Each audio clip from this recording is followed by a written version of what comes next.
Despite the lack of a third of its construction, the train car somehow fortified the darkness against the day, shielding its innards from the sun's rays, maintaining the integrity of the dream that was now only a collection of carved bodies and heads. I replaced the mask of the mad mercenary, slipping it gently over his faceless face, a thing that had no meaning beyond the gas mask that obscured it. I reached down and gathered the engraved remains of Janice's 3 now grinning faces. I took the heads of the 2 monstrous killers and hung them from the ceiling, far from the other assortment of dangling and whittled heads. Wolves have no place among the sheep, which is almost certainly true in life and most definitely the case when it comes to the care of their respective corpses. Perhaps Janice would have conceded at least that much, if not the larger analogy concerning killers and wolves. Although if I am being honest, I'm none too fond of the analogy myself, as no wolf ever possessed the powers of an artist, let alone the vision of a dreamer. As I made my way to a seat within the train, I imagined my blood as the only weight holding me to the earth. As it leaked away, I began to fear that I might drift into the sun, where yellow gods stared out from their infinite boredom, laying their sick, warm sight upon dying and dead worlds that have long since rusted into their orbits. I grasped the armrests of the seat as I descended into it, affording myself an additional anchor to the world. Once I was firmly invested within my new location, I gazed casually around the train. Poor Janice. What has the world lost with your passing, I wondered, looking at its 3 faces, each one spilling its collection of chaos across the floor. I hoped that whatever was lost from Janice had been conserved within Jack. Of course, my hopes were the same regarding the Mad Merc and myself, but I felt only shame. Nothing of the unique forces that had made a monster out of a common killer for hire. I had hoped to at least learn the means by which one might enter that delightful place he had mentioned, but I was no wiser for having held his head in my hands. I wasn't sure if the blood loss had affected my vision, or whether the previous dream had continued to swell, like some contusion upon the skin of reality itself. But the passenger car in front of me seemed to house some remaining particles of life. As far as I knew, all the previous occupants were now only the wet ornaments of Jack's holiday. I could see dark shapes drifting through the aisles moving away from me, apparently engaging some greater and more distant darkness closer to the front of the train. Having nothing better to do than bleed, I decided to follow them. The second I moved from my seat, I knew I was dreaming. My body fell into a current of invisible movement that pushed me forward. As I glided, I spied a group of strange young women standing on both sides of the aisle in front of me. Every one of them was raven-haired and possessed the latest blue eyes, which appeared like glimmering beads of water that defied gravity by the sheer force of their beauty. The tallest of the group, whose height was only slightly less than my own, spoke to me. Have you any idea who conducts this train? As many times as I've tried to ascertain that fact, I've never learned. Her eyes were rainstorms, and I could hear the water of weeping skies falling across the world of tender young leaves. I almost forgot to respond. I have no idea, but I am sure they're competent. Certainly you have no cause for concern. My words seemed lost to the rain, and I was curious if I had spoken at all. The woman smiled at me, as if I had given precisely the answer she desired, and quickly withdrew behind the shadows of the train. Before I could begin to contemplate what had happened, invisible hands pushed me onward, far away from the women, where I felt compelled to refocus my attention upon the line of wandering shadows. In service to my new obligation, I observed that after each shadow crossed into the next car, the darkness beyond the threshold deepened, gaining the appearance of a massive hole that extended beyond the dream of the train. I drew up behind the last silhouette in line and waited my turn to move into the next world. The opening did not lead me to some other dream, but into a supernal synthesis of darkness and silence, which I theorized to be the product of the shadows merging together. The hybrid substance approximated the closest thing to a fully realized oblivion, and all of it stitched together from the rootless bodies of sacrificial shades.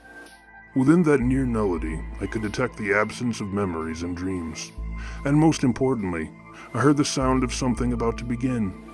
Swiftly, but with the caution of a mother lifting her child for the first time, the darkness enfolded me.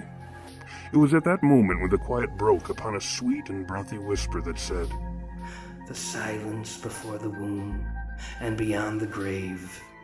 It's all for you, my son. Seek out the quiet of lonely places, and death may not hear you." It was my mother's voice. I do not know where she spoke to me from. So, I determined, that the whispers must have come to me from some distant memory, sealed up within a void that required the death of several shadows to reacquire. I thought I was about to exit the makeshift oblivion when another sound entered into the nothingness, unapologetically and sloppily scattering the muffled voices as it blundered about. Again, I could feel the burning eyes of my family, throwing fire and trying to force me to ignore some scorned thing that dwelt within sleep. Or was the sound coming from someone else's dream? With all the dream swapping going on, the question was as valid as any other. The sound became progressively more distant, and soon gelled together into the pathetic cries of a child. This was quickly accompanied by another sound, which emotionally was nearly the equivalent of a child's sadness, but composed entirely of rage. What surprised me most about the second sound was that it actually frightened me, and yet it was nothing more than a man's raised voice. "Stop whining and hold still. If you make me ruin another painting, I'll hang you in the room with the rest of them." An image tried to follow on the heels of the voice, but it was blocked out by the high-pitched sound of a train whistle. I woke up on the floor of the train. It appeared that I hadn't even managed to make it to one of the seats. The train was in the process of exiting a tunnel, and as it remerged into the light, the shadows were stripped of their plump, inky flesh, leaving behind only the bony silhouettes of solid earthly objects. I rose to my feet. There was no pain and no blood. I opened my coat, looking for what should have been an abundance of ruined tissue. There was nothing, not even a scratch. The day was dying into twilight, the direction of the train bound for the source of all of that wonderful crimson. The failing sun splashed bloody light across my skin, confirming my lack of injury. I walked deeper into the light, certain that once the dusk was more concentrated upon the areas where I had been shot and cleaved, there would be a mark. Yet there was still nothing. As I stared at my woundless body, something stood briefly in front of the red sun, throwing a rectangular darkness into the train. The shadow belonged to a large sign that read, Black River City. The location of Miss Patient's first recorded kill was finally at hand, and I was apparently no worse for the wear of my travels.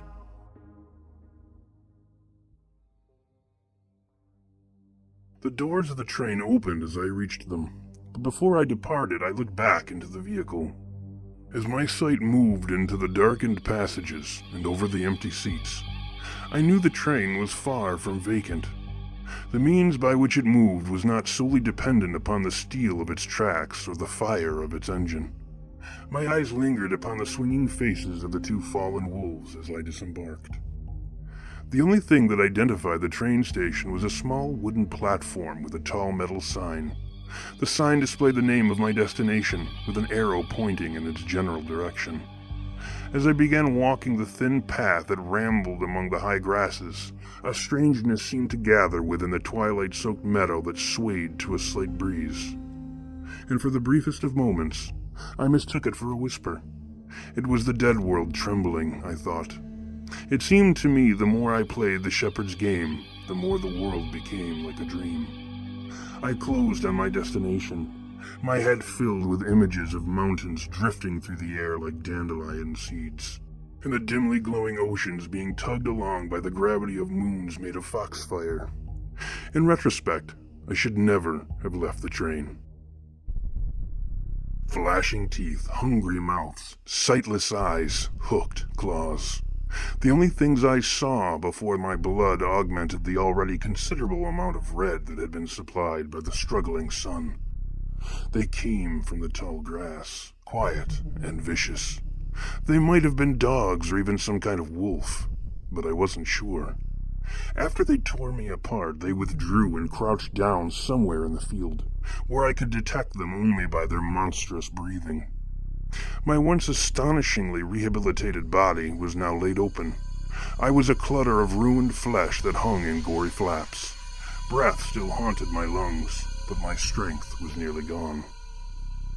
The very tops of the grass seemed aflame with the last touches of twilight, and the calming breeze played against the savagery of the previous moments.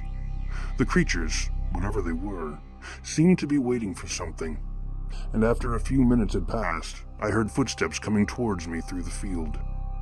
It was a calm gait, one that possessed only 2 legs. I think it might have paused for a moment to appreciate the spectacle of my blood mixing with the rays of the dying sun. The movement of the creature was light and graceful. It was a woman. I gathered the silence in the field, inhaling it while I listened. The night began trickling in as the sun grew colder. My sisters began to giggle softly, like children deliberating betraying their hiding places. Large storm clouds tumbled gray and ominous through the distant sky, mumbling. I determined my target, what I took to be the leader of the pack of monsters, as its breathing was the deepest and most measured of the horde. I couldn't convince myself to attack until I learned what the gathering of killers had in store for me, so I mustered what strength I could and waited. The woman's voice slipped between the grass and the breeze without creating so much as a ripple within the calm. You travel like a thoughtless bird, family man, straight and unwavering, and wholly predictable. The train is one of the worst ways to access the city. I really didn't think you'd take such an obvious route, but she assured me that you would. I should know by now not to question her. Her voice seemed to come from the grass itself. No figure appeared to which it could be attributed. Did you really believe she wouldn't know you were coming? Where do you think your dreams were going? After everything I've heard about you, you turn out to be nothing more than a simple-minded brute. You lack the cleverness of your art, monster. Well, I'm certain you must have at least learned enough about us from her dreams to know what comes next. Or were you foolish enough to believe that you would have the honor of being devoured by our mother? With a heavy heart, I surprised the massive beast from behind. I had crept beneath the sound of the woman's monologue to get close to it. Its strength was fierce and feral as it tried to struggle free of my grip, but my strength was greater. The creature's neck snapped with a loud crack, alerting the other creatures of their leader's sudden death. They came forward to investigate, and I took a moment to study them. They were beautiful, like wolves from another world. Their eyes were opaque and blind, their teeth and claws designed to hunt creatures far larger and fiercer than any earthly prey. They were the size of mountain lions and the color of summer storms, and they moved with the killing grace of predator shadows. My heart broke when they attacked. My father met the first beast in the air. The creature became nothing more than a shriek wrapped in blood. The second wished to test my balance by lunging at my knees. The sharpened butt of my father's handle passed through the creature's brain, continuing through its lower jaw and down into the earth. Still another beast leaped at my back. I spun around and sunk my deadly forebear into the thing's ribs, chopping the creature from its trajectory and sending it spinning and bleeding into the brambles. I detected the nimble retreat of the woman who had spoken to me. She had wisely determined that her pack of deadly beasts was not likely to outlive the dusk. The last 2 monsters tried to assist the woman's escape by rearing up in front of me in a show of intimidation. My sister slashed their throats in a wide arc before taking flight and plunging into the fleeing woman's back. She stumbled into the low-hanging limbs of a dead tree, just outside the point where the field met the woods. She tried desperately to hold herself up by using the lifeless branches, even as many of the limbs tangled her hair and poked at her flesh. Yet the brittle wood kept snapping off in her hands as she slowly collapsed to the ground.